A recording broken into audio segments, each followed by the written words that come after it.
Director ராமோட பறந்து போ.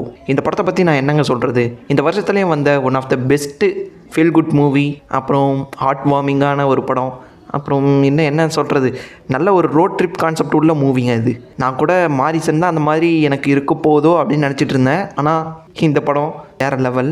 நீங்கள் ஒரு நல்ல ரோட் ட்ரிப் படம் பார்க்கணுன்னு நினச்சிங்கன்னா கண்டிப்பாக இந்த படத்தை பாருங்கள். அந்த மாதிரியான ஒரு படம். அப்புறம் நம்ம மிர்ச்சி சிவா இதில் நடிச்சிருக்காரு.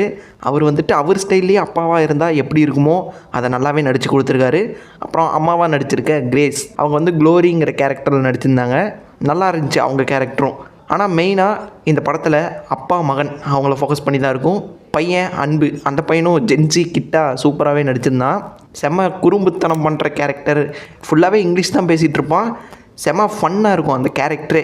அந்த பையனும் அவங்க அப்பாவும் நம்ம மிர்ச்சி சிவா இவங்க 2 பேரும் சேர்ந்து பண்ணுற சேட்டை, அவங்க போகிற அந்த ரோட் ட்ரிப், அது ரொம்பவே சூப்பராக காமிச்சிருந்தார் டைரக்டர் ராம். அதில் பாராட்டி ஆகணும் அவரை.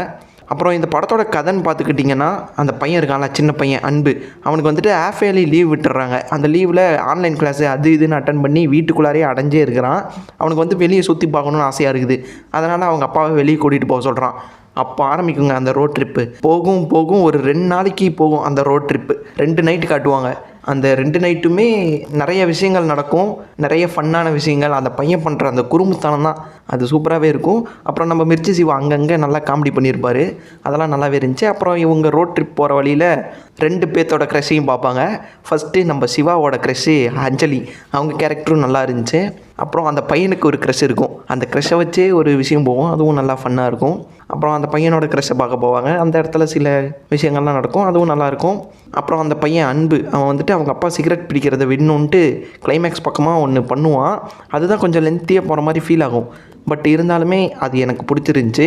படமே கொஞ்சம் ஸ்லோவாக போகிற மாதிரி தான் இருக்கும், பட் எனக்கு பிடிச்சிருக்கு, உங்களுக்கும் பிடிக்கும்னு நம்புகிறேன்.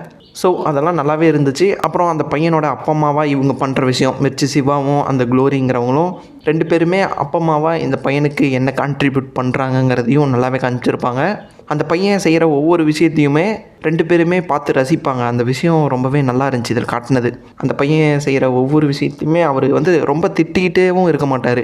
ஒவ்வொன்றையும் பார்த்து அந்த பையனை என்கரேஜ் பண்ணுறது, அந்த மாதிரி தான் பண்ணுவார். அப்புறம் அவ்வளோதாங்க. கிளைமேக்ஸ் பக்கம்லாம் நல்லாயிருக்கும், படம் நல்லாயிருக்கும். நல்ல ஒரு ஃபீல் குட் படம் பார்க்கணுன்னு நினச்சிங்கன்னா கண்டிப்பாக இந்த படத்தை பாருங்கள். அப்புறம் டைரக்டர் ராம் அவர் இந்த படத்தை நல்லாவே எடுத்து கொடுத்துருக்காரு. இந்த படம் ஆனால் சரியாக பர்ஃபார்ம் ஆகலைன்னு நினைக்கிறேன் தேட்டர்ஸில். இப்போது ஜியோ ஹாட்ஸ்டாரில் அவைலபிளாக இருக்குது இந்த படம். ஸோ அவ்வளோதான், எல்லோரும் போய் இந்த படத்தை செக் பண்ணி பாருங்கள். அப்புறம் ஒரு நிமிஷம் இருங்க, டைரக்டர் ராமோட இன்னொரு படம் இருக்குது, பேரன்பு அப்படின்னு ஒரு படம் இருக்குது. அதில் நம்ம மம்முட்டி தான் நடிச்சிருப்பார். அந்த படத்தை பற்றி பேசணும்னு தோணிக்கிட்டே இருக்குது, ஆனால் பேசுகிறதுக்கு டைம் கிடைக்க மாட்டேங்குது. அந்த படத்தை பார்த்துட்டு எனக்கு ஒரு வாரமாக அந்த படத்தோட இம்பேக்ட் இருந்தது. அது மட்டும் இல்லாமல் அந்த படத்தோட அந்த கிளைமேக்ஸை பார்த்துட்டு ஒரு 2 நாளாக எனக்கு சரியாக தூக்கமே வரல. அந்த மாதிரியான ஒரு படம் எனக்கு அது. அந்த படத்தை பற்றி பேசணும்னு நினச்சிக்கிட்டே இருக்கேன், கண்டிப்பாக பேசுவேன். சப்ஸ்கிரைபர்ஸும் நிறையா வந்ததுக்கப்புறம் இன்னும் நிறைய பேர்த்துக்கு கொண்டு போய் சேர்க்கணும்னு நினைக்கிறேன். அதனால் நிறைய பேர் சப்ஸ்கிரைப் பண்ணுங்கள். அப்புறம் ராமோட 7 கடல் 7 மலை அந்த படம் தான் அடுத்து ரிலீஸ் ஆக போகுது. அந்த படம் இது வரைக்கும் நம்ம ராம் தொடாத ஒரு ஜானர், அது எப்படி இருக்க போகுதுங்கிறத பொறுத்து இருந்து பார்க்கலாம். பாய்.